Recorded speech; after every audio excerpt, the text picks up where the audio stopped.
Waalaikumsalam warahmatullahi wabarakatuh. Jamaah. Yeah. Oh jamaah. Yeah. Alhamdulillah. Rabba wa bil islami dina wa bi Muhammadin sallallahu alaihi wasallam nabiyya wa rasulah. Allahumma sholli ala sayyidina Muhammad wa ala ali sayyidina Muhammad. Jamaah apa kabar?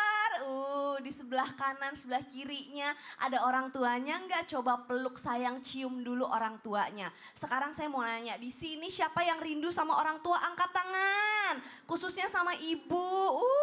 Ibu kangen banget sama ibunya. Pakai Bu? Iya, Kangen. Tapi pernah ngomel nggak sama ibunya? pernah. Oh sekarang afwan ibunya masih ada atau? Udah meninggal. Terus waktu ngomel sama ibunya itu nyesel apa enggak Bu? Nyesel. Nyesel banget. Nyesel banget. Iya. Kalau sekarang masih bisa nyium ibunya pengen cium nggak Bu? Iya. Pengen banget. Tapi alhamdulillah sebelum wafat sudah cium kaki beliau. Alhamdulillah. Ya Kasih tepuk ampun. tangan dulu Bu. Luar biasa. Nah ini nih tentang ibu. Di sini siapa yang sayang banget sama anaknya angkat tangan? Tapi kadang-kadang siapa yang suka dibikin mangkel sama anaknya angkat tangan? Ketawa termasuk saya. Saya mungkin, ya mungkin nggak mungkin sih. Pasti sering banget bikin mangkel ibu saya. Bukan begitu guru-guru? Iya, makanya gini, Subhanallah. Apa? cuma Nabi Nah. itu yang tidak punya dosa kepada orang tua. Kenapa Nabi meninggal ayahnya ketika Nabi dalam kandungan? Supaya Nabi tidak punya dosa sama orang tua. Subhanallah. Kemudian Nabi meninggal ibunya ketika umur 6 tahun. Supaya Nabi tidak ada peluang untuk berbuat dosa kepada orang tua. Karena seorang anak Ya. itu tidak menutup kemungkinan akan berbuat salah dosa terhadap orang tua. Lalu bagaimana apa yang harus kita lakukan? Makanya tema kita pada pagi hari ini adalah dunia berhenti ketika ibu tiada. Sebelum kita lanjut belajar bersama dengan guru-guru kita saksikan dulu yuk tayangan yang berikut ini. Ya Allah, Ini buat yang di rumah nonton tayangan tadi itu luar biasa loh. energinya Dua bagus orang banget. bersaudara, kakak beradik merebutkan bagaimana dia bisa merawat ibunya. La haula wala quwata illa billahil aliyil azim. Tapi masalahnya sekarang kita banyak lihat fenomena afwan orang tua yang justru dengan sengaja kita titipkan di panti jompo. Males gitu ngerawatnya. Orang-orang seperti itu apakah nggak sadar bahwa orang tua adalah termasuk ibu, bapak gitu ya. Khususnya ibu di sini apakah juga termasuk jalur surga? Apakah orang-orang tersebut kurang sadar? Ustazah Romlah mohon tausiahnya. Yuk kita sama belajar. Bismillahirrahmanirrahim. Assalamualaikum warahmatullahi wabarakatuh. Waalaikumsalam. Assalamualaikum warahmatullahi wabarakatuh. Alhamdulillahilladzi ahyana ba'dama amatana wa ilaihin nusyur. Allahumma shalli ala sayyidina Muhammad wa ala ali sayyidina Muhammad. Jamaah. Oh jamaah. Alhamdulillah. Masya Allah pada pagi hari ini Allah mengizinkan kita bersama-sama di studio Islam Itu Indah Trans TV untuk sama-sama kita belajar. Baik yang di studio maupun yang di rumah yang menonton acara ini. Mudah-mudahan bisa mengambil hikmah, nasihat, ilmu dari pelajaran kita pada pagi hari ini. Dan pagi hari ini ya Allah berbicara tentang ibu. Dunia berhenti ketika ibu tiada. Tapi faktanya sekarang banyak sekali orang tua yang mendapati anak-anaknya ketika sudah dewasa bahkan berumah tangga. Bahkan orang tuanya seakan-akan menjadi beban untuknya. Bahkan orang tuanya menjadi sesuatu yang menakutkan bahkan dirinya. Sampai-sampai tidak sedikit anak-anak yang menitipkan orang tuanya di panti jompo. Padahal Rasulullah sudah mengingatkan kita. Al-waladu awsatu abwabul jannah. Fa in syi'ta fa'adhi' dzalikal bab awihfadhu. Bahwa orang tua adalah pintu tengahnya surga. Kalau ingin engkau sia-siakan, sia-siakan. Tapi kalau ingin engkau menjaga, maka surga akan engkau dapati melalui pintu orang tua. Artinya orang tua adalah pintu tengah surga. Kita bisa memilih. Ada tadi anak-anak yang menaruh orang tuanya, menitipkan orang tuanya di panti jompo karena merasa tidak bisa, tidak sanggup untuk merawat, untuk menjaga orang tuanya. Padahal kalau kita lihat, apalagi seorang ibu, dia mengandung, dia melahirkan antara hidup dan mati. Dia menyusui, bahkan dia berani rela berkorban untuk anak-anaknya. Tapi setelah dewasa, anaknya malah tidak memperdulikan. bahkan menelantarkan, bahkan membuangnya di panti jompo. Maka anak-anak seperti inilah anak-anak yang dihitung oleh Allah menjadi anak-anak yang durhaka. Tetapi kalau keadaannya memang tidak memungkinkan, orang tuanya lebih nyaman di panti jompo, orang tuanya ikhlas dan ridho, tetapi ini opsi yang terakhir. Kalau memang tidak ada jalan keluar untuk bisa merawat orang tuanya, orang tua ridho, ikhlas, bahagia bahkan di panti jompo, silakan.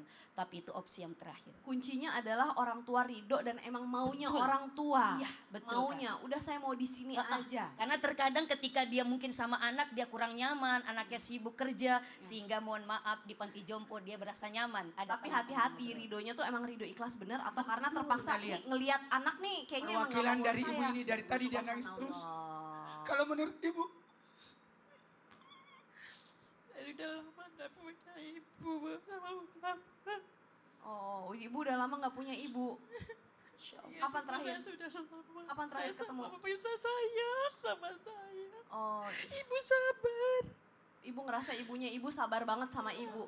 Subhanallah. Jadi saya sudah kayak kalau orang Oke. cerita ibu saya tidak kuat. Masya Allah. Nanti insya Allah kita cerita lagi tentang ibu ya bu. Hari ini insya Allah kita belajar lebih banyak lagi tentang gimana caranya kita bisa berbakti kepada orang tua. Baik orang tua masih hidup ataupun sudah tidak ada. Terima kasih Ustazah Ya, Romla. sama-sama, Kak Masya Allah. Caca. Tabarakallah. Ustadz Syam. Boleh dong sekarang kita mau nanya nih. Dalam situasi yang anak kadang-kadang gak pernah sadar kalau orang tua itu selalu nungguin kabarnya gitu loh. Nah itu gimana cara menyadarkan kita sebagai anak untuk orang tua tuh seneng banget loh walaupun hanya kita telepon aja kita nggak datang ke rumahnya sesibuk apapun telepon deh sebentar aja mohon tausiahnya. Baik, terima kasih Kak Caca, tabi guru kami Ustaz Maulana, Ustaz Ramla, para alim ulama yang dimuliakan Allah Subhanahu wa taala, para anak yang dimuliakan Allah Subhanahu wa taala. Al-Qur'an surah Thaha ayat 132. A'udzu billahi minasy syaithanir rajim. Allah.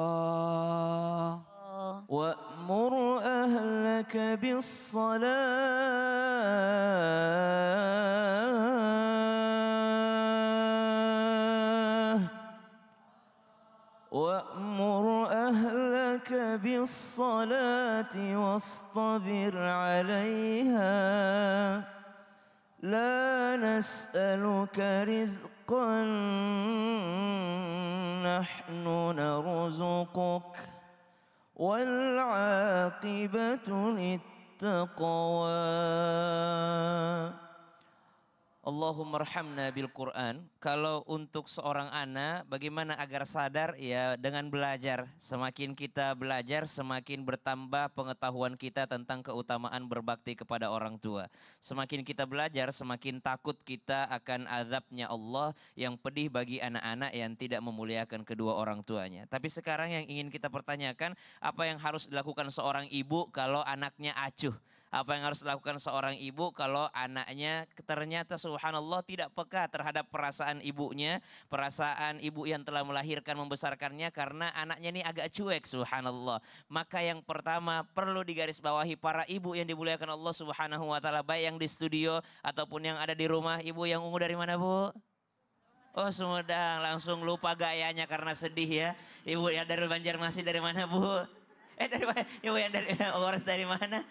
Banjarmasin, subhanallah. Maka apa seorang ibu yang harus dilakukannya? Satu, perlu dicatat. Sesuatu yang diberikan dengan ikhlas akan diterima juga dengan ikhlas. Kalau waktu ibu melahirkan insya Allah ikhlas karena Allah, nanti dikembalikan juga dengan ikhlas oleh anaknya. Waktu ibu memberi makan, membesarkan, mendidik dengan ikhlas, maka yang kembali juga akan ikhlas dari anak itu insya Allah. Adakah orang tua yang tidak ikhlas? Ada juga. Maksudnya bagaimana? Selalu diungkit-ungkit. Akhirnya anak-anak, kalau anak-anak Gen Z sekarang gak seneng banget tuh diungkit-ungkit. Mama yang melahirkan kamu. Apa kata anak Gen Z? Orang sesar kok. Subhanallah.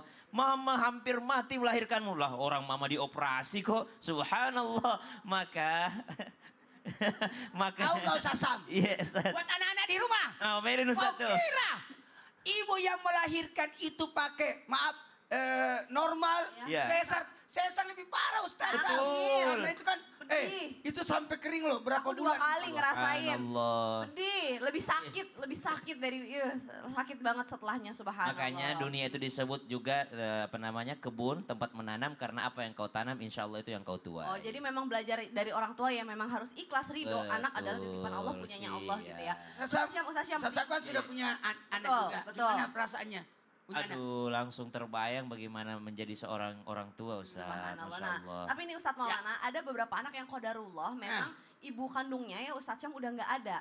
Tapi anak ini nggak mau gitu punya ibu sambung tuh nggak mau gitu. Nah, karena ngerasa kayak dia kan bukan ibu kandung aku nggak perlulah baik-baik sama dia. Apakah anak tersebut ini termasuk durhaka atau tidak? Kok ketawa Ustadz Syam? Pertanyaan pribadi gitu. Oh, subhanallah, enggak lah. Kepada semua anak dimanapun berada, ternyata ada pembahasan tersendiri buat bagaimana kita menyikapi ibu sambung. Mau tahu?